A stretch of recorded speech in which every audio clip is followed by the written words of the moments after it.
Giuseppe Bono, le patron de Fincantieri, était en visite à Saint-Nazaire ce mercredi matin. Il y a rencontré les syndicats et le management de STX France. Pour rappel, un accord de principe sur la reprise des chantiers a été signé à Paris la semaine dernière. Reste à dissiper les inquiétudes du personnel sur l'avenir de son activité à Saint-Nazaire. Depuis 1999, la cantine centrale de Bougnay propose en majorité des produits bio.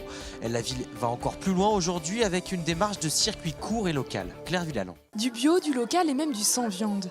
La cuisine centrale de Bougnay a depuis longtemps fait le choix d'une alimentation saine pour ses élèves.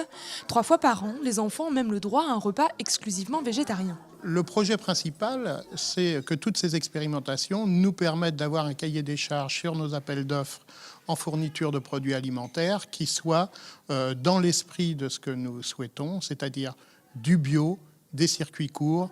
80% des produits sont bio. Et depuis quelques années, les circuits courts sont également privilégiés. Dans les assiettes, on trouve des crudités du pays de Ré, des pommes des coteaux nantais de Vertou et des produits laitiers made in 44. C'est des produits qui sont de très bonne qualité, donc qui demandent très peu de mise en œuvre, puisqu'ils sont bons déjà au départ. Donc on intervient le moins possible dessus pour que le goût reste le même.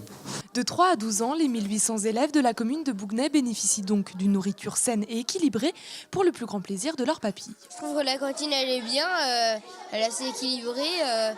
Aujourd'hui on a mangé une salade de choux blancs je crois, avec des lentilles, avec de la sauce tomate et des pâtes. Il y a quelques produits qui changent de la maison parce qu'on ne mange pas toujours pareil, donc il y a des trucs que je préfère de la maison, d'autres que je préfère de la cantine. J'aime bien y aller, ça change de la maison, puis je vois mes copines et puis je m'amuse bien à la cantine. Et la ville de Bougnay aimerait aller encore plus loin en proposant de nouveaux produits bio et en cuisinant peut-être bientôt les légumes cultivés par le lycée agricole Jules Rieffel de Nantes. Que devient Michel Derzakarian? L'ancien coach du FC Nantes entraîne désormais le Stade de Reims en Ligue 2. Olivier Caillé est allé prendre de ses nouvelles.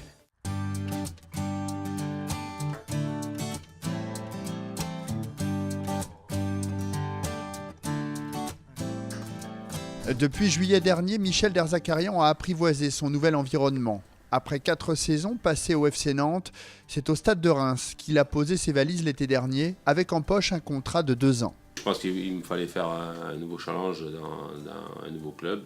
C'est Reims qui m'a persuadé de venir ici. Le projet était de retrouver la Ligue 1 le plus vite possible. J'espère qu'on va y parvenir cette saison. C'est je remise, je replonge. Okay, il faut connaître cette faculté à remettre les petits ballons par-dessus. D'accord ? Allez, en place.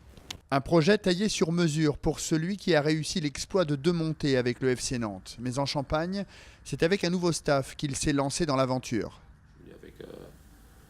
Avec un nouvel adjoint, parce que Bruno n'a pas voulu bouger de la région nantaise. Et c'est pour ça que je me suis orienté après sur ce Franck avec qui j'avais joué à Montpellier. Et il est à l'opposé de moi. Moi, je suis un peu plus sanguin, il est un peu plus calme. Attendez, vous avez vu ce que vous avez fait tous les deux? Est-ce que vous avez vu ce que vous avez fait tous les deux? Vous êtes tous les deux là. Venez vers lui, restez dans l'axe.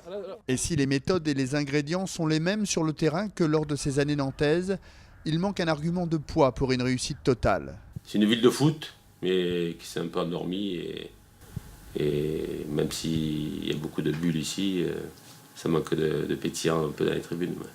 7e à 4 points du podium, il reste à Michel Derzakarian et son équipe 5 journées pour réussir leur pari. Le groupe nantais Elmer Footbeat tournait hier son dernier clip dans un camping de Saint-Jean-de-Mont. Les coulisses avec Frédéric Lossan. Allez, mets-toi à ta place, toi. Et la gaufre, tu la tiens, je te la mets sur tes seins, peut-être.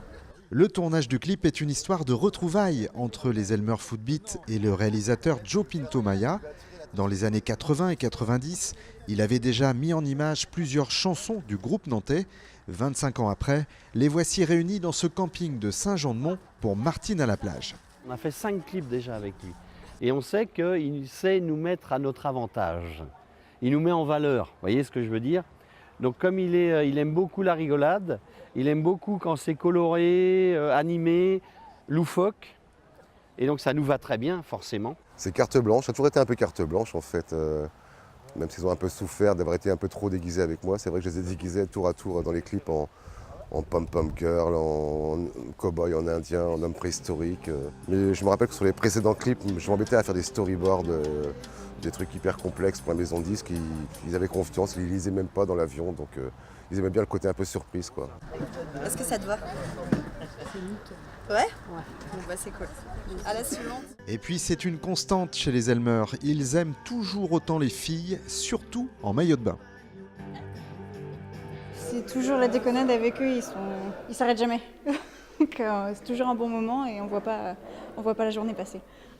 Encore 3 semaines de patience, le nouveau clip Martine à la plage sera diffusé au mois de mai à la télévision et sur Internet.